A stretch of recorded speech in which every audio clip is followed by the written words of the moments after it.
Alam mo ba yung Bible story na may lalaking nilamon ng isda? Tapos buhay pa rin? Oo, si Jonah yun. Pero bakit nga ba siya nilunok ng isda? Si Jonah ay isang propeta ng Diyos na sinugo niya na pumunta sa Nineveh. Pero hindi sumunod si Jonah. Tumakas siya sakay ng barko palayo.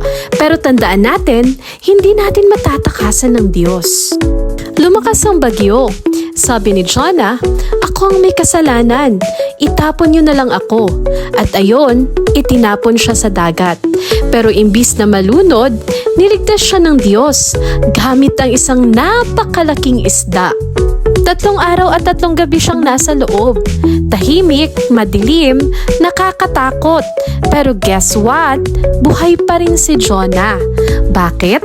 Kasi kahit sa pinakailalim, hindi ka iniiwan ng Diyos. Minsan, kailangan mo munang ma-stuck para matauhan.